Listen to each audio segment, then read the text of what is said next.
Okay. All right. I think we're ready to begin. Thank you. Let me begin by saying thank you for coming to this webinar today. My name is Steve Whitacre. I am the president and founder of Trinity College. I'm one of the pastors at Sovereign Grace Church of Louisville.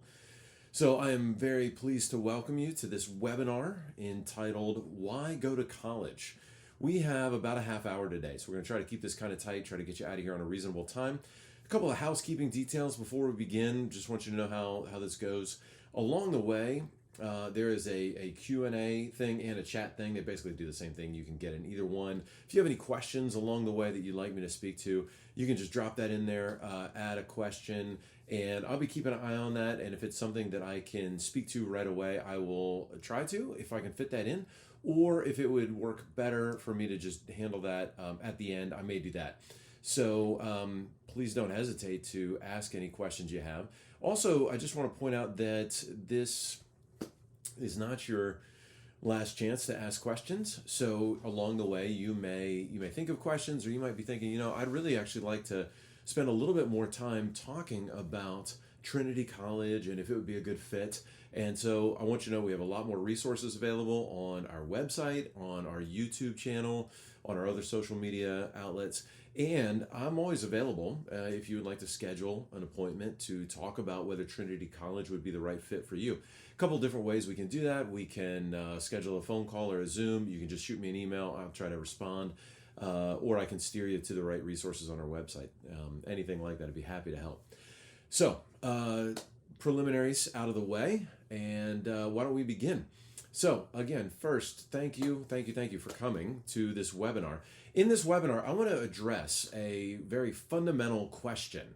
Why go to college? Why attend college? Why should you, as a young person, as a student, go to college? If you are a parent or a pastor, why should children in your family or students in your church go to college? I'm not necessarily trying to answer the question, why attend Trinity College? I've tried to make that case in other videos, and I'll certainly do that again in some other webinars because I would love for students to come to Trinity College. I think it's important for us to think through an even more fundamental question, which is, why go to college at all? Why go to college at all? I feel like it wasn't that long ago that this question was rarely asked.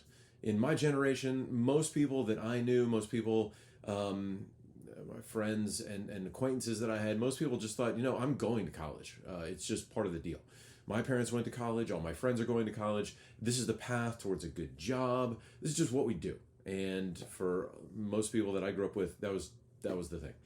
And that doesn't mean that earlier generations necessarily had a good answer to the question, why go to college?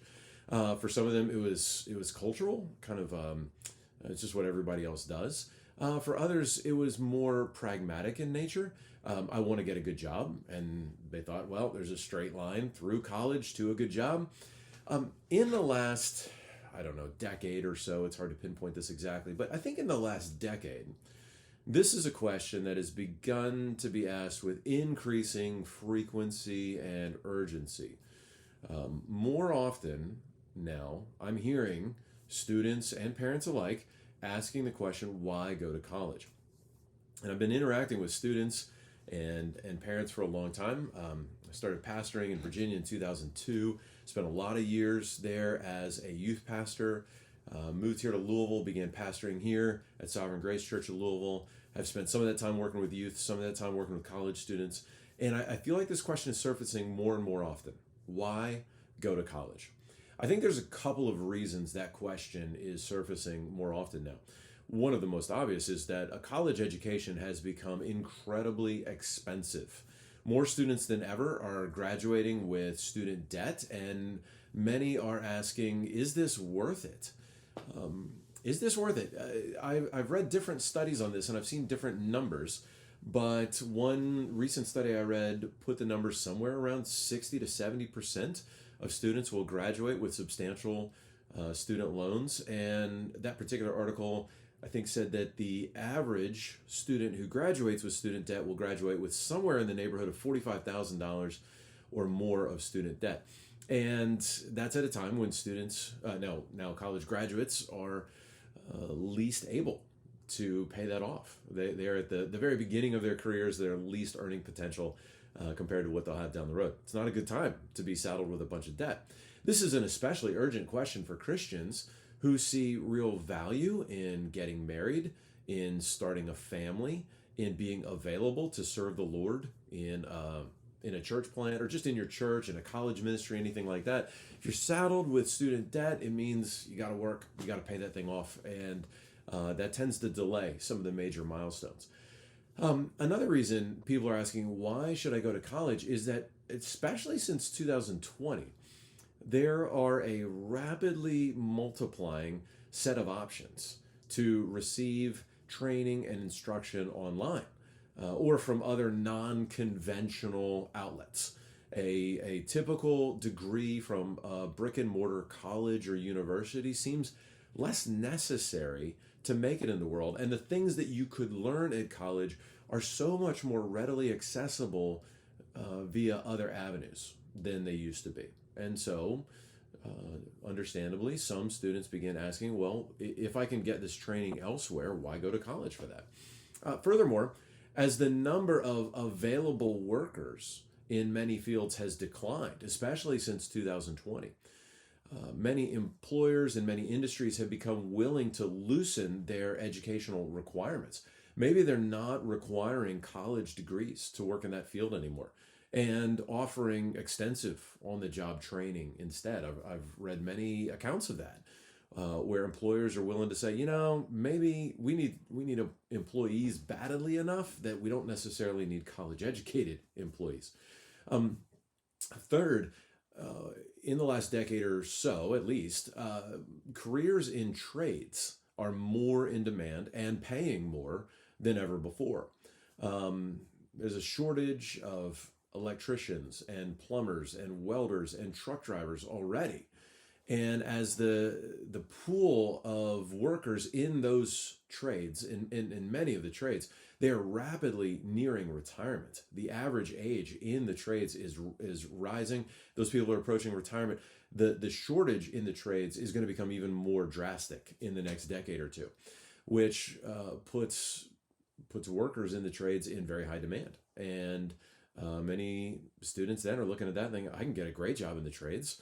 I can work with my hands, make a good wage, provide for my family, don't need to go to college. Finally, I think another reason that this is happening, why people are asking this question more than ever, is that many Christian families are taking a close look at the higher education options that are available to them. They become aware that secular universities and colleges, and even some historically Christian institutions, have become some of the primary agenda setters for ungodly ideologies and for anti-Christian worldviews.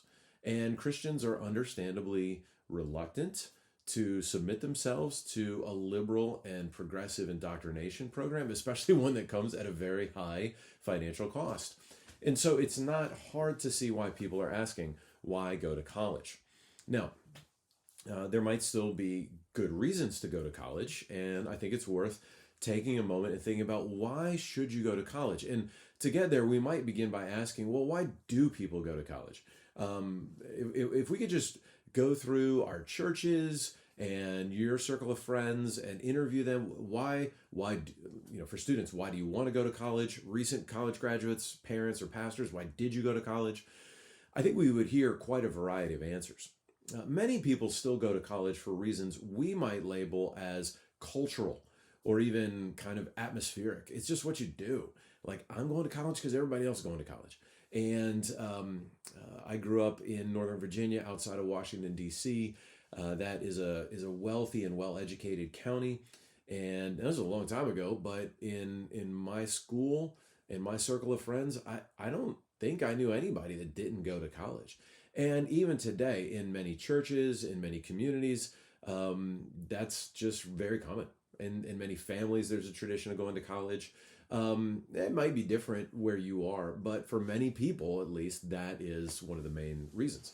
For others, college offers the prospect of future financial security, and this is a significant motivation for a lot of people to go to college. They're thinking about the future. They're thinking, I want a job, I want to make money. In other words, they look out in the future and they think, the kind of the kind of lifestyle and standard of living that I want, it requires a certain amount of income. And that kind of income can only be provided by certain kinds of jobs. And those jobs require a certain kind of degree from a certain kind of college. So away I go. It's almost just kind of an equation that they get there, because they're thinking, I want to be secure. I want my financial future to be secure. I want to be able to provide for my family. Some young women maybe are thinking, I don't know if or when I'll get married. I need to be able to provide for myself. That's a significant motivation and understandable. Third, some students go to college for the experience. Many parents want this for their children. Many parents, they think to themselves, I had a certain experience in college. I made all these great friendships, these great memories. It was this really, really exciting time before I had to really get serious about settling into a career and a rhythm and routine and all the responsibilities of adult life. So they think, yeah, I really want that for my student. Or students see their friends and their older siblings going to college, having a good time, forging new friendships, making great memories. That's a powerful draw. And add to that, then, colleges and universities are working hard to sell that experience. Colleges and universities, you need to understand, they are locked in an arms race to have the best amenities in order to attract more students. It's like they keep having to top each other more and more. That means as a student, you might end up paying for lots of amenities that you're never going to use. So you might end up paying for a saltwater pool that you never swim in, a rock climbing wall that you never climb, a lazy river that you never lounge in. I recently read about one college that claims to have 230 Steinway grand pianos for you to play all over campus, including one in every single dorm. I read about another major state university nearby here, where they said that as a freshman or a sophomore, or probably the first couple of years of your college experience, no building that you would go in had been built before 2018. So no building older than 5 years or 6 years. I guess that's appealing to some people. So, but you need to understand that this sort of amenities arms race, they are selling you on an experience. And look, that experience might be great. It might be really fun. It might be memorable. You might forge really great relationships. You might even meet a future spouse. And those are not wrong reasons to go to college. Right now, we're just talking through what are the reasons that somebody might go to college. And so the appeal of a great college experience is strong, and it is understandable. Okay, so those are a couple of examples of reasons people think about college. And of course, some people are motivated by a desire to do a thing. They're looking out in the future, and it's not so much about the money. They're thinking, I'm just really motivated. I want to be a physical therapist, or I want to be a lawyer, or whatever it is. And they're just, I can't wait to do that thing. So they're working on that.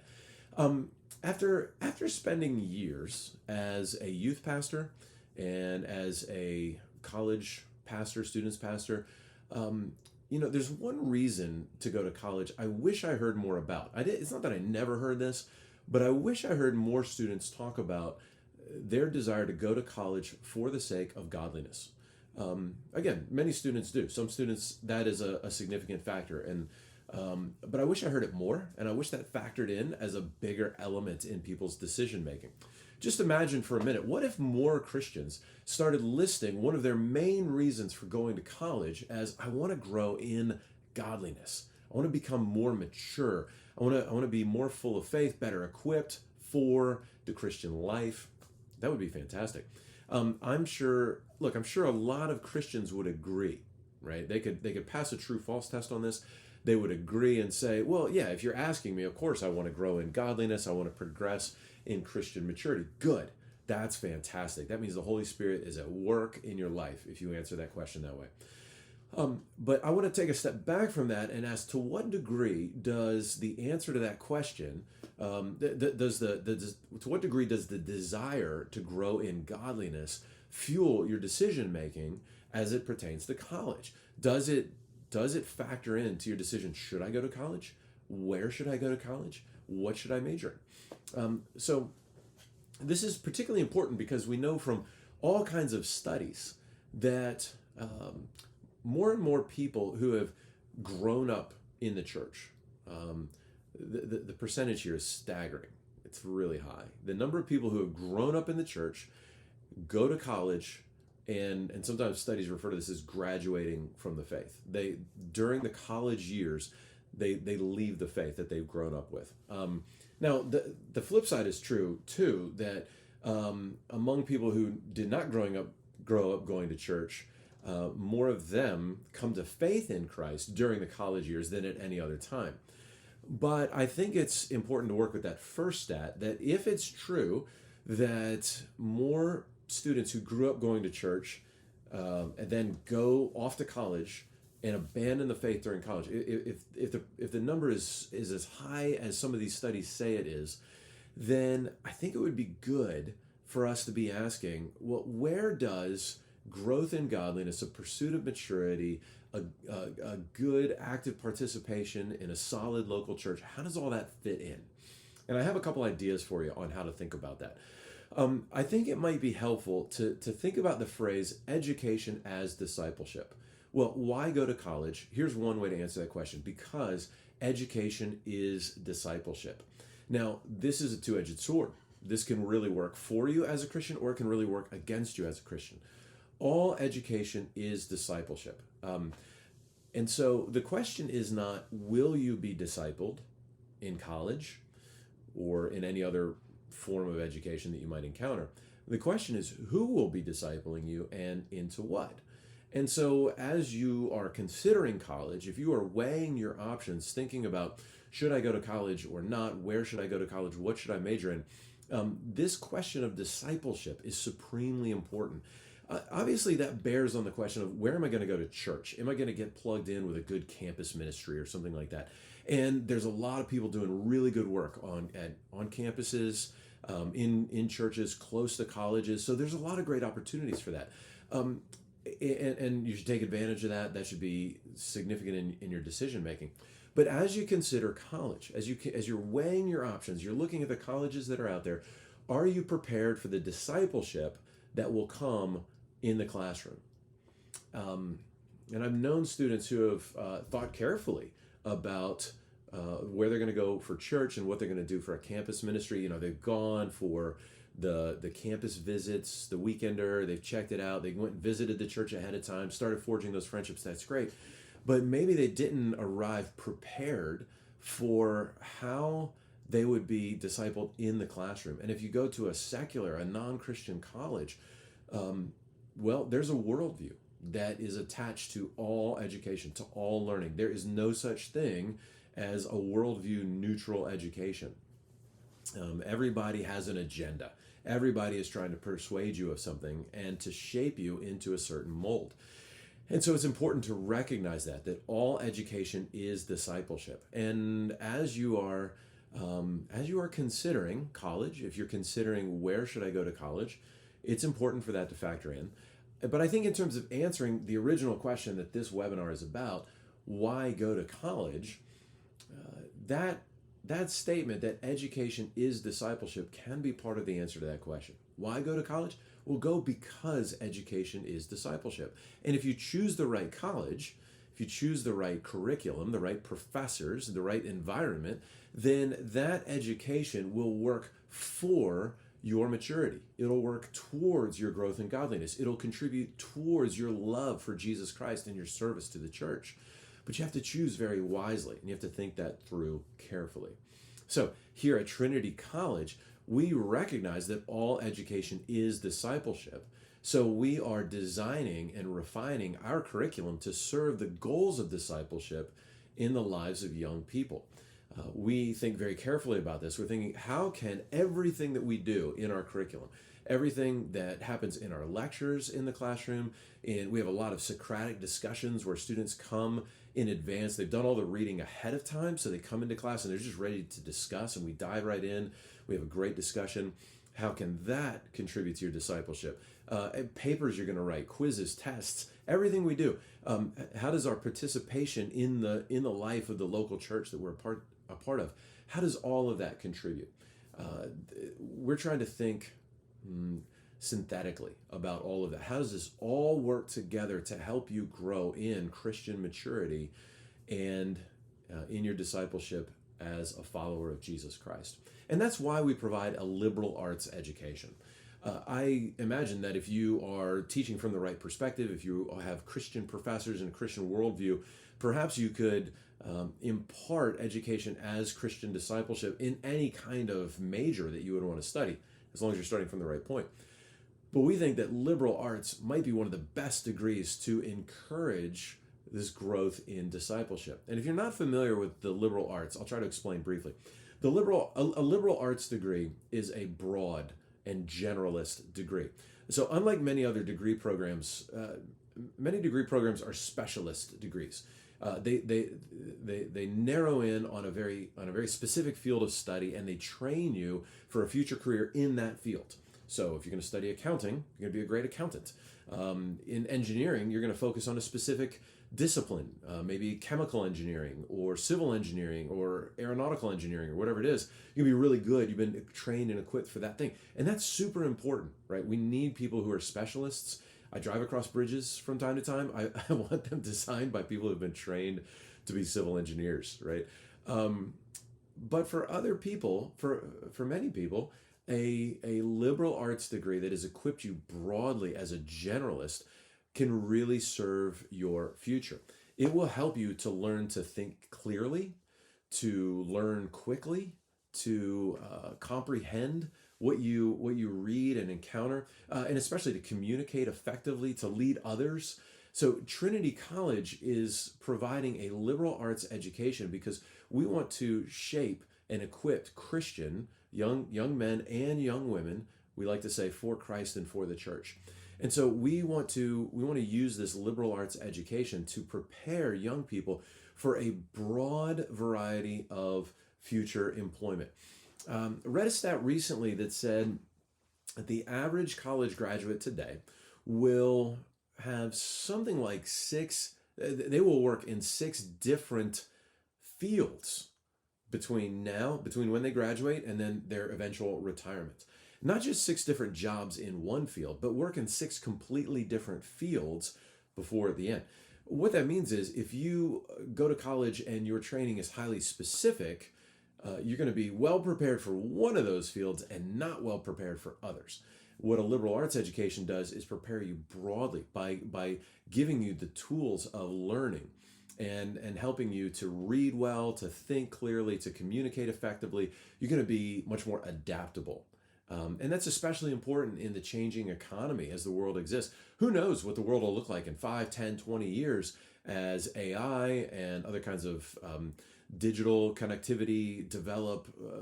Don't know what the job market will be like. But what we know is that it will be important for people in your generation, for young people today, to be adaptable to a rapidly changing workplace. And a liberal arts education does that.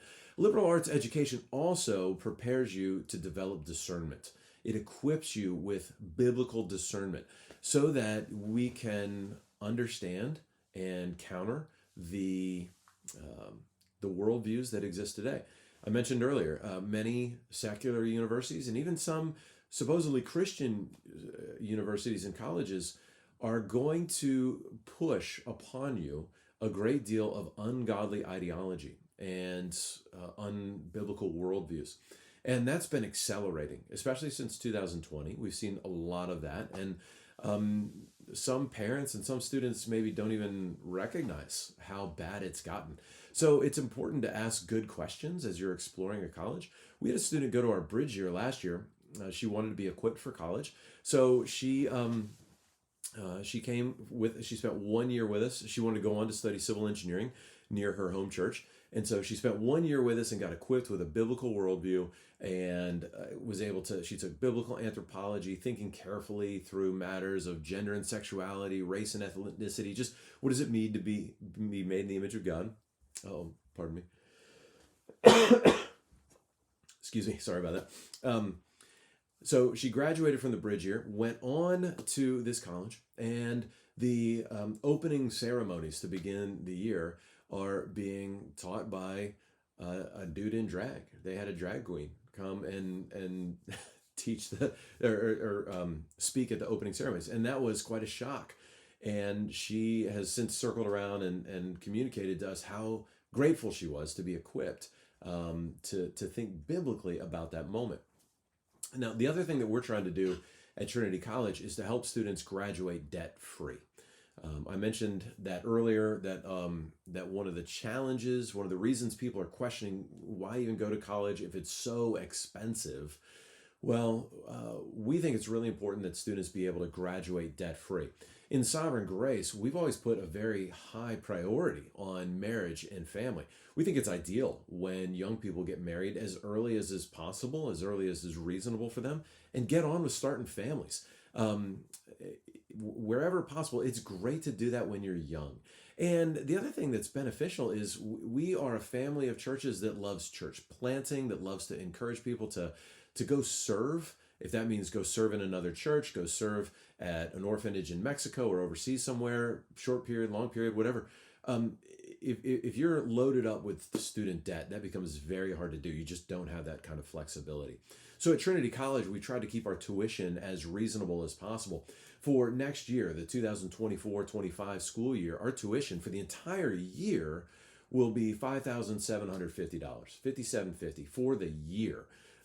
I've done a survey of the top dozen or 15 or so Christian colleges, and you could spend anywhere from 4 to 10 times that much to go to a Christian college in this country. So there's no additional fees, maybe tack on a couple $100 for books, but no additional fees or anything like that.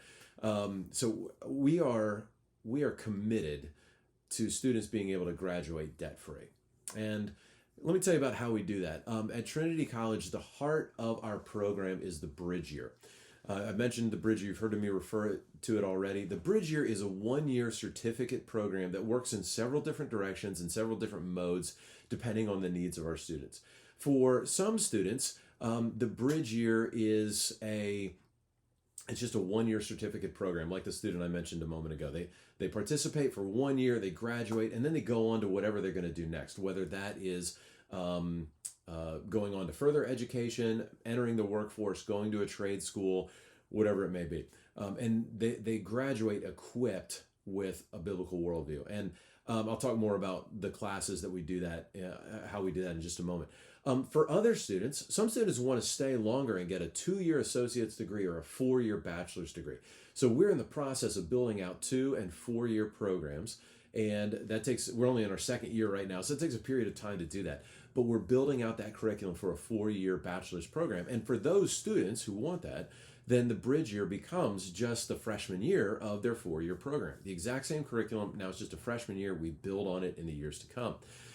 For some students, it is a dual enrollment program. If you are currently a junior in high school, next year you're going to be a senior, then you can enroll in the Bridge Year as a dual enrollment student, which means that you can be finishing out your high school career while getting college credits from Trinity College. Now, there is a question here from Stephen asking, is the college online or only in person? That's a great question, and I'm glad you're asking that. And again, that works in a couple of different ways. The beauty of the Bridge Year is that we are offering it both in person and remotely. You can take it online. You can join us over Zoom. And this has worked out really well for us. We've had students who have moved here to be a part of the Bridge Year, and so they've said, "Look, I want to be there in Louisville. I want to come and be a part of Sovereign Grace Church of Louisville and experience this church that's here." And that's been a great experience from them. We have families in the church who are eager to host students and provide them housing. But that's not the best thing for every student. For some students, it's ideal to stay at home where they have access to the discipleship from their parents, their pastors, the church community, the friendships, everything that they have enjoyed and grown up with. Maybe it really serves them to continue on with that. And so for them, they can participate over Zoom. Now, we're on Zoom right now, and it's not exactly the same as being in person, but it's pretty good. The technology's come a really long way. So I'm really excited about how that works out. And so students who are able to participate over Zoom, they are right in the mix. They are in discussions, they're raising their hand, they're interacting with our students. Our students often form friendships offline. They're emailing, texting, calling, FaceTiming, whatever. So that's been really fun. The price is the same if you do the full program. So again, Stephen's question here: if you are participating if you do the entire bridge year program, which is 5 classes, and I can go through what those 5 classes are, then yeah, the cost is the same, $57.50. If you're like a dual enrollment student, or even you want to take the bridge year, if you want to enroll in it as a certificate program, it's a la carte. You don't have to take all 5 programs. And in that case, just divide by 5. That's the cost for one. I don't know, $57.50 divided by 5, $11.50 per class per year. So it's pretty reasonable. It's a great way to knock out some credits. And let me just explain real quick what the 5 classes are. So our bridge year program, we start with church history. So one class you can enroll in is church history. We do a church history survey that runs from the book of Acts all the way to today. And the idea here is we want our students to understand, how did we get here? The faith that has been handed down to us, it didn't arrive to us in a vacuum. It didn't come to us just direct, straight line from Jesus. There's a long tradition of Christian history where people were wrestling through doctrine, formulating ideas, confessions and catechisms and everything else. And we owe them a lot. And many of them have sifted through some of the big, important debates that are right on the front burner today. And so we can learn a lot from them. So church history helps us understand, how did we get here? Secondly, then we want students to take biblical anthropology. Anthropology is, what does it mean to be a human? And so the Imago Dei, what does it mean to be made in the image of God? And in that case, we're walking through how sin corrupted the image of God in us. What does the Bible say about gender and sexuality, about race and ethnicity, about human flourishing? How does counseling fit into that, and how do we achieve human wholeness and that sort of thing? So those are really great questions in that class. Next is, we want to be able to answer all those questions from the Bible. We really want to be able to answer, to speak to these things well from Scripture. So I teach a class on biblical theology in the fall, and then biblical theology in the fall and hermeneutics, how to interpret in the spring. So we've just begun. We just finished our first week of hermeneutics. I also teach a class on biblical Greek. We like students to be able to read the New Testament in the language that it was written. And so we teach New Testament Greek. It's really fun. If I can do it, you can do it. It's a ton of fun. And then finally, we have a class on, the last class is, my mind just went blank. Writing and rhetoric. It's really important that we're able to communicate persuasively and winsomely in the world. And so we want to be able to do that well, both in the written word and the spoken word. So in writing and rhetoric, we get a lot of practice, both studying ancient theorists on rhetoric as well as more modern ideas, and putting it into practice, actually writing papers, giving speeches, that sort of thing. Just getting comfortable having a conversation with a person is super important. So those are the 5 classes. Again, they're a la carte, and the biblical anthropology is probably the most popular class. And if somebody's going to sign up for just one class, that's probably a great place to start. But we can also talk about what would be most fruitful or useful to you. Let's see, one other question here. Do you have to have a high school degree? I don't know, we can't go to college if we didn't finish high school. That's a great question. It depends a lot on the experience of what have you done so far in high school. If we talk about the bridge year, and I explained it's a dual enrollment program, I do want students to understand that while it functions for both high school students and college students, it's at a college level.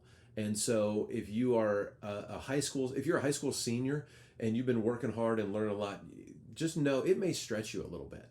And that's good. And it's not going to kill you. We're going to help you make it. But so the question here that Stephen is asking is a really good one. And Stephen, to answer that more fully, I'd love to get in touch with you and have a more personal conversation about what your experience in high school has been so far.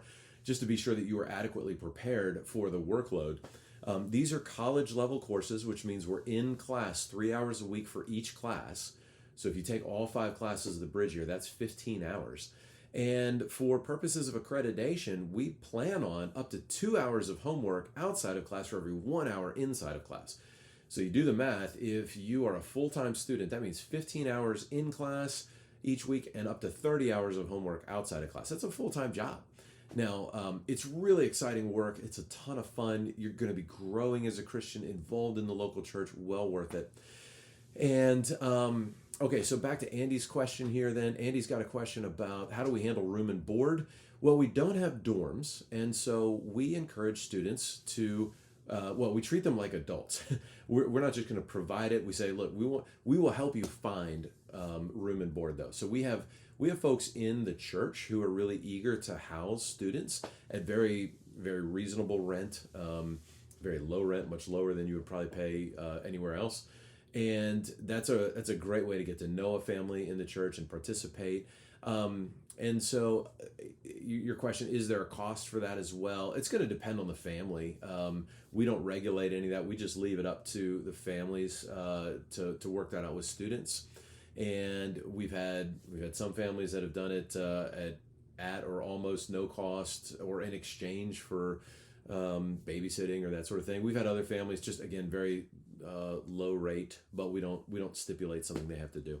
And then what's a normal expectation annually for the cost? I think you're asking there about what is the cost of tuition. So again, that's $57.50, and we give students the option. You can either pay that up front and receive a 5% discount on the entire amount of tuition, or split that into 2 payments at the beginning of the fall and the spring semesters, or come up with, we can also do a tuition payment plan where we just spread it out monthly over the 9 or 10 months that you're in the college. So a few different ways that we can handle that.